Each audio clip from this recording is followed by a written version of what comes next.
Greetings and salutations, everyone. I hope everyone is doing well today. Well, today I am going to step aside from the encounter part, and we are going to take a look at the cover-up part. Now, we have had numerous missing folk throughout the years, or people who were attacked by an unknown animal, but we pretty much know what kind of animal it was, whether it be Dogman, werewolf, or Sasquatch. But before we get into today's upload, a couple links. As you know, I rely on my Patreon, my PayPal, my merch store to help the channel to continue to grow and go. Those links are in the description below. Also, Dogman, Frightening Encounters, Volume 1, 2, and 3, the audiobook version, written by Tom Lyons, narrated and produced by me, Jeffrey Nadolny. They're available on Audible, Amazon, and iTunes. The links to those books are also in the description as well. Now, I've taken enough of your time. Let's get on with today's upload. Shall we? Today's first cover-up we are going to check out happened January 1st of 2021. And the last actual news feed that has been put out was back in February 6th. It's been 10 days since 28-year-old Jessica Nicole Stax disappeared somewhere along the Tallahatchie River in Union County, Mississippi, and her family fears the worst. My soul is telling me that something is very, very wrong, Jessica's mother, Kathy Stories, states. I feel that when my kids are hungry, I feel it when they are sad, and right now, I don't have a good feeling at all. Jessica of New Albany, Mississippi, was last seen Friday, January 1st, 2021, according to Sheriff Jimmy Edwards with the Union County Sheriff's Office.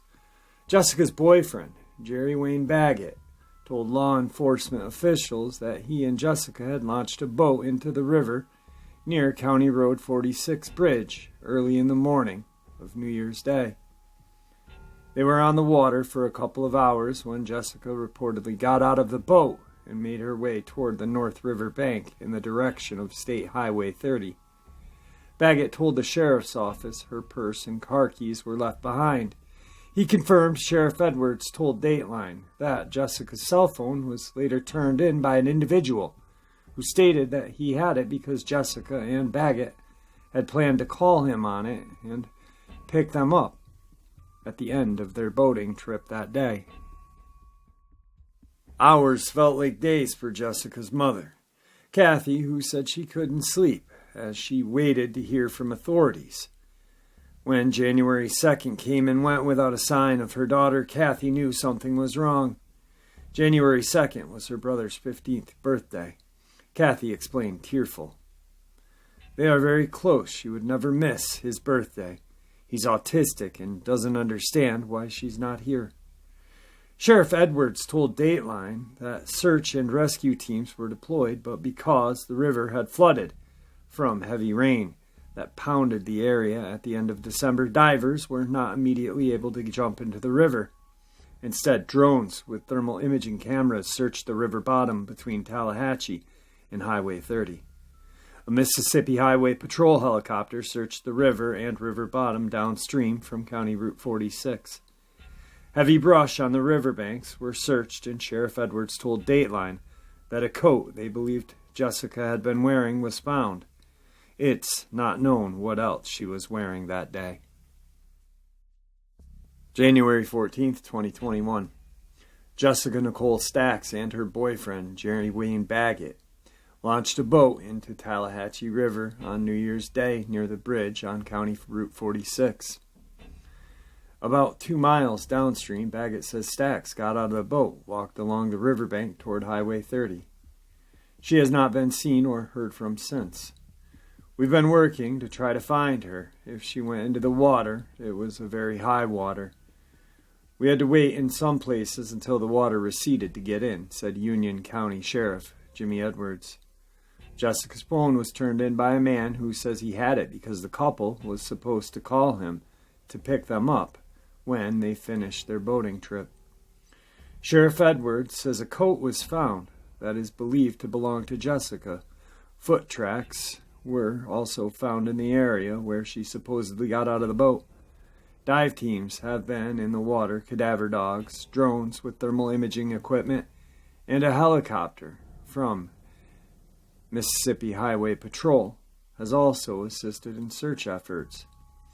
The sheriff says the terrain is a big challenge.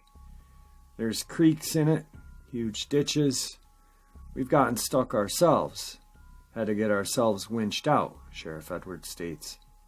Sheriff Edwards says another challenge is dealing with the barrage of hearsay and accusations on social media that threaten to delay and hinder the investigation. We are spending hours going and talking to people, finding out what I said, what I heard, or who said that, who said what. It just snowballs and gets bigger and more added to it. No, I didn't say that. It takes hours to chase that down, Edwards states. Edwards says there is no sign of foul play, but he promises to continue to search and follow all credible leads. Anyone with information on this case is asked to call Union County Sheriff's Department. This is the most recent news update that we have. And like I said when I first covered this back in January, that we may have a couple more, but then the news agencies and government will just squash it, whether it be local or federal. February 6th, 2021, the mother of Jessica Stax, Kathy Payton, broke down in tears as she tried to talk about her only daughter during the vigil Saturday night. We all love Jessica. We want Jessica home. We want justice for Jessica. She didn't just run off, she said. Stax vanished on New Year's Day after she was on a boat with another person on the Tallahatchie River. Deputies found footprints of her getting out of the boat. More than 100 people lit candles at a vigil and prayed in hopes that the investigators will find Stax soon. Residents also served food to help raise money for Stax's family during this tough time. It means the world to me, it really does. I'm so glad everybody came out here and showed that they love Jessica, she states. Union County Sheriff Jimmy Edwards said he and his investigators have not given up on searching for her. Edwards states they've found no evidence of foul play. Payton believes there is more to her daughter's disappearance than is being reported. Like I said when I covered this the original time, there has been numerous Dogman and Sasquatch encounters in that area. And a lot of locals also said the same thing, who listen to the channel or are familiar with the area.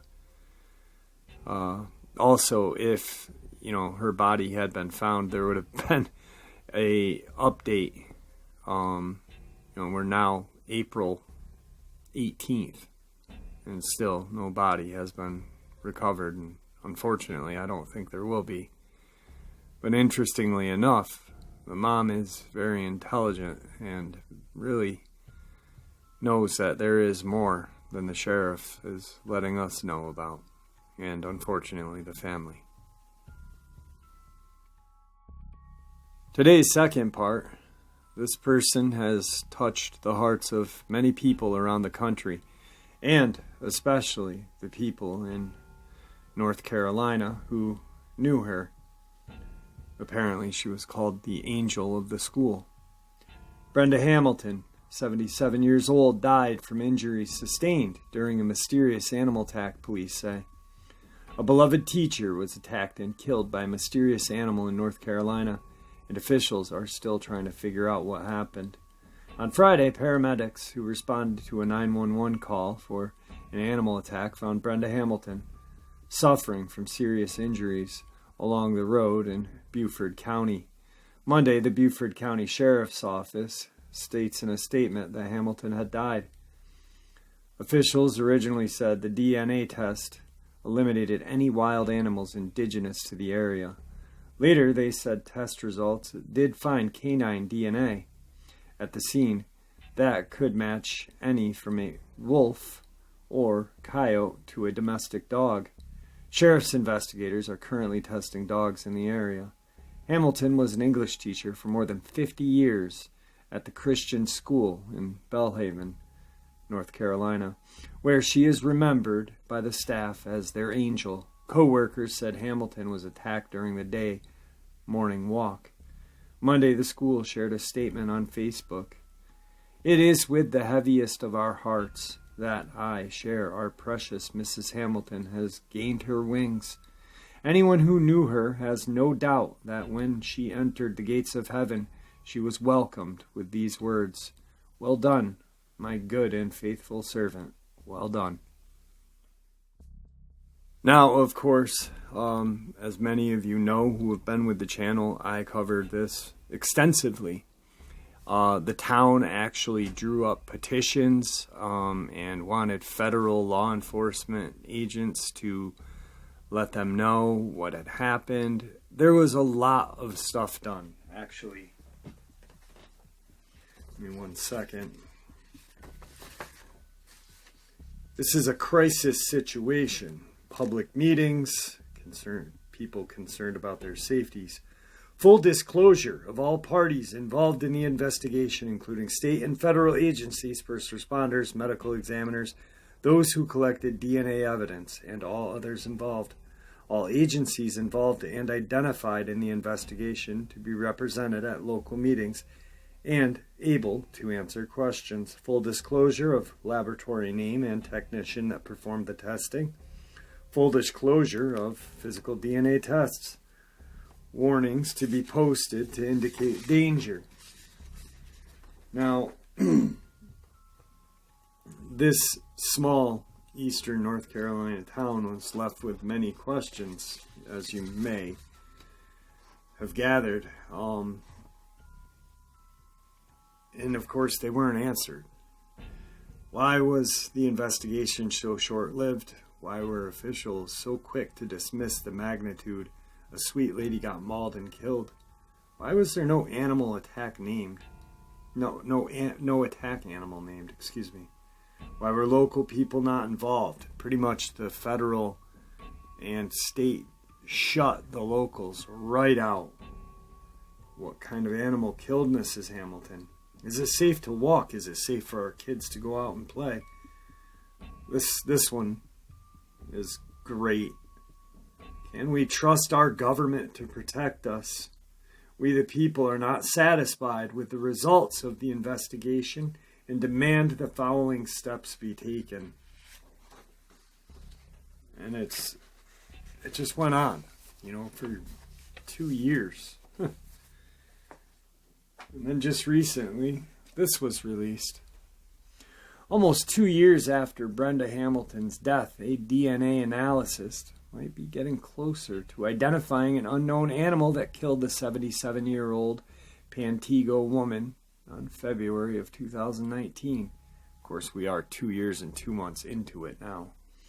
Ginger Clark, a DNA analyst at the University of Florida, William R. Maples Center for Forensic Medicine, has been analyzing and running diagnostic tests on the evidence found at the scene of Hamilton's death since June.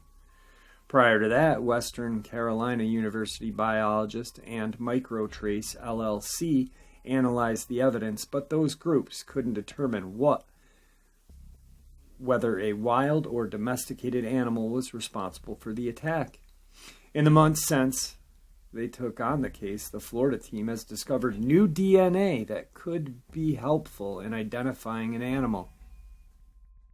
It appears to me that there is evidence of another dog or dogs, Clark said in November's 12th email to Beaufort County Manager Brian Alligood, read aloud during a Beaufort County Commissioners meeting on Monday. Alerted to the scene by their 2 barking dogs, Hamilton's neighbor found her in a ditch, submerged up to her shoulders in water near her Pantego home. She was suffering from severe injuries when they found her. Hamilton, who was a teacher at Pungo Christian Academy, died at the health center 3 days later.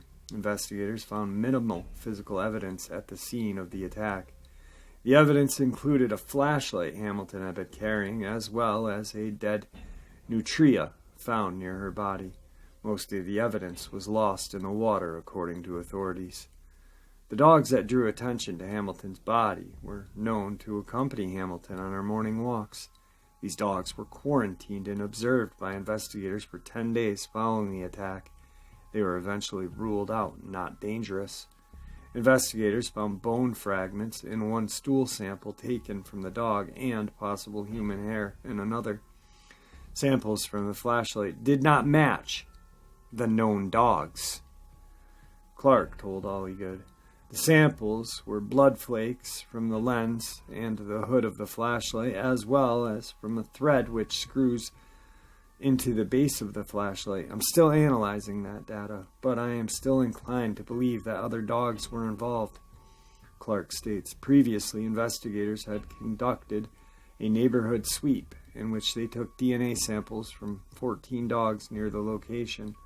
Clark's team in Florida is running samples from the neighborhood sweep against the new samples discovered at the scene. The Beaufort County Sheriff's Office is waiting to receive the results of those tests. It could be that it is one of the neighbor's dogs. They were the dogs that the investigators called up in the sweep in the DNA because they were running against that. AUDIOBOOK states, or it could be a brand new dog altogether that we don't have DNA samples on, but Clark seems to indicate that, based on the results, there is an unknown dog that they don't have yet. You mean an unknown dog man? Friggin' idiots. They really think that we are just dumb. They really, the local, or not even the local, these poor local people are wanting to get the answer. The sheriff, or whatever. But the state and the federal, when it hits state and federal, they could care less, you know? But what's interesting to me is Mrs. Hamilton, Brenda, had a flashlight, and it appears that she fought back and smashed whatever was attacking her. Well, you know what? If it was a local dog, whoever owned the dog would notice it. But with DNA, especially from such a prestigious university as Florida's William R. Maple Center for Forensic Medicine, they'd be able to tell exactly what kind of dog did it, pretty much almost probably its age and what it ate yesterday. But they just know it's canine DNA. So poor Brenda was walking down the road with a couple dogs following her, came upon a dogman probably tearing apart that nutria and startled it. The dogman went to attack, and Brenda kind of swiped her flashlight at it and hit it maybe once or twice, or during the attack that the dogman was causing damage, deadly damage to her. But I'm afraid we might never know. I mean, this is 2 years. And the only reason why they're still looking into it is because this town won't give up. And God bless them for that. God friggin' bless them. Today's third account, this one actually really got me because I actually called the sheriff's office and spoke with somebody, recorded it, and shared it with you guys. And asked, what the discrepancies were, just to give you guys a refresher. December 5th, 2020. The Hood County Sheriff's Office is warning residents of a possible mountain lion in Lippin after a man was found dead following an attack this week. At around 3:30 p.m. Thursday, deputies were called to the 15,000 block of Howell Road after 28-year-old Christopher Allen Whiteley was reported missing. Deputies were told that Whiteley hadn't been seen since early Wednesday morning. After searching a wooded area nearby, deputies found Whiteley's body. The sheriff's office says Whiteley's body was transported to the Tarrant County Medical Examiner's office for an autopsy, and preliminary reports said he died from a wild animal attack, possibly a mountain lion. The sheriff's office then contacted the government trapper and USDA, along with Texas game wardens, to help locate the mountain lion. Residents are asked to be mindful of their surroundings and keep the children and animals inside at night. The safety of Hood County citizens are my priority, my number one priority. But please don't interfere with the process of locating the animal and steer clear of the area being actively worked by officials, state Hood County Sheriff Roger Deeds. Then the lies and bullshit come. There is no evidence of a mountain lion attack in Hood County, despite Sheriff's Office claims, state officials say. It appears we have two conflicting reports from two agencies that are experts in their field, state Lieutenant Johnny Rose, a spokesman for Hood County Sheriff's Office. Officials with the Texas Park and Wildlife Department and the Hood County Sheriff's Office disagree over whether a mountain lion is the culprit in the man's death last week. The Sheriff's Office said Saturday that a suspected 28-year-old Christopher Allen Whiteley was fatally mauled by a mountain lion in a wooded area near Lippin, about 85 miles west of Dallas. But now the Texas Parks and Wildlife Department has said in written statement that its game wardens, wildlife biologists, and other experts inspected the scene and found no evidence that indicates an attack by a mountain lion or another wild animal. A biologist with the U.S. Department of Agriculture Wildlife Services came to the same conclusion, the state agency said in a statement Sunday. Officials haven't offered an alternative theory for how Whiteley died if he wasn't attacked by a mountain lion. The Texas Parks and Wildlife Department said fatal mountain lion attacks on people are extremely rare, so rare that the department doesn't have any record of such an attack in Texas.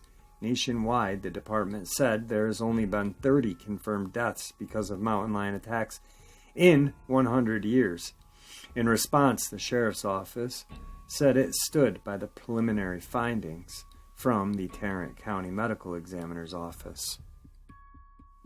The sheriff's office has said previously that the medical examiner's office was handling Whiteley's autopsy and indicated the man died in an animal attack, possibly by a mountain lion.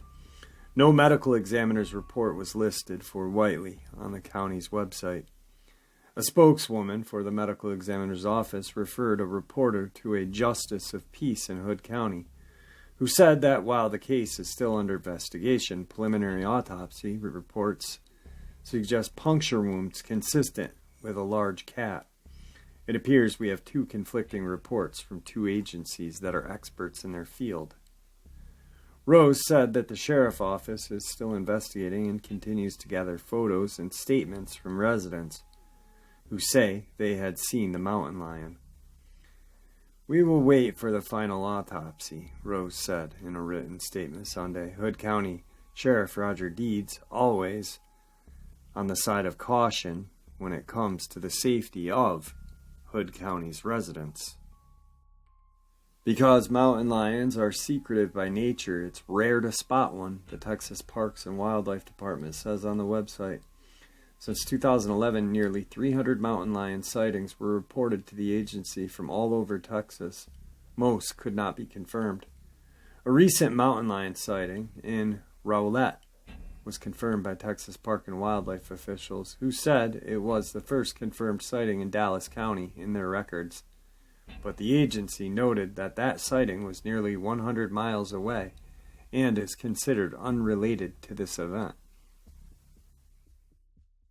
This is the most up-to-date news article that we have because they once again have forgotten or just closed them without any answers. January 26th, so almost 2 months. A final autopsy for Texas man whose body was found last month in the woods determined that he died of neck injuries due to an animal attack, but wildlife experts and sheriff officials disagree on whether the animal was a mountain lion. The Tarrant County Medical Examiner's Office ruled that 28-year-old Christopher Allen Whiteley caused his death last month was from neck injuries due to an animal attack. The Hood County Sheriff's Office said Tuesday the manner of the death was ruled an accident. The Sheriff's Office said there is still a disagreement with the Texas Park and Wildlife Department on whether Whiteley was killed by a mountain lion. The Texas Park and Wildlife Department said on Tuesday that none of the evidence they've reviewed indicates an attack by a mountain lion or any other animal. The department said wildlife officials couldn't rule out that an animal killed Whiteley, but said the evidence indicates it was not a wild animal like a mountain lion or coyote. Lieutenant Johnny Rose of Hood County Sheriff's Office said they believe Whiteley was killed by a mountain lion. He said the autopsy does not specify what kind of animal likely killed Whiteley. The Sheriff's Office says that there were no signs of foul play in the death. Said it would be closing the case as an animal attack. Whiteley's body was found in the woods near Lippin, located 50 miles southwest of Fort Worth. Texas wildlife officials have said the fatal mountain lion attacks on people are extremely rare, as any confirmed sightings of the animal in North Texas. Last month, though, wildlife officials said a deer hunter killed a mountain lion in Hunt County, located east of Dallas. So when I called the sheriff's office, I spoke to a woman, and I proceeded to say, hello, calling about Christopher Allen Whiteley's death. And I said, if it wasn't a mountain lion or any other wild animal, what was the cause of death? And she kind of stuttered and stammered for a moment and said, you need to speak to the investigator. I left a message for the investigator, and no one ever contacted me back. But it's quite funny how now one agency, well, it's closed, the case is closed, so there's no more investigation, because they really know what happened. They're not dumb.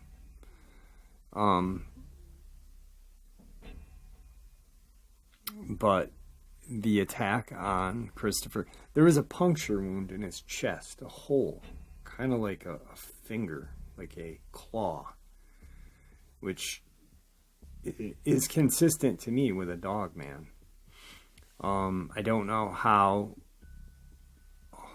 attacks or fatal wounds to the neck and body is listed as an accident.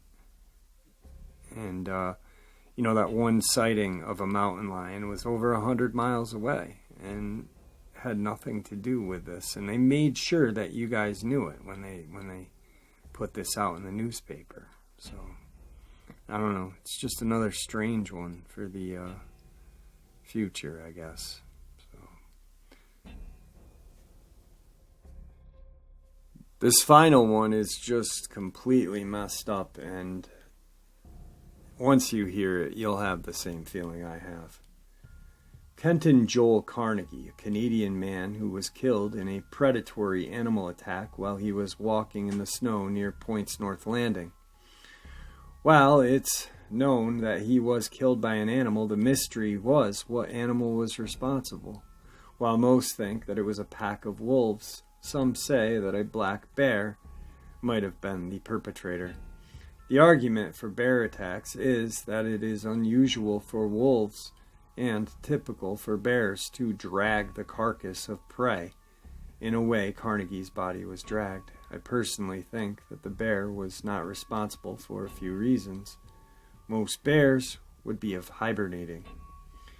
An active bear would have most likely concentrated on an ample food supply from a nearby landfill 2 kilometers from the kill site. None of the camp employees saw bear or bear tracks, either that month before or after the attack occurred. Carnegie repeatedly broke free and struggled to his feet during the fight. Bears are adept to pinning down their prey, and it is very unlikely that a large bear intent on killing a human would struggle with much initial to maintain the grip.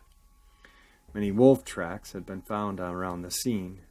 There was a bite mark on the right side of Carnegie's right calf and shin, which is consistent with the way in which wolves attack large prey. For the most part, wolves were frequently seen not long before his death, and wolves were found feeding on his body.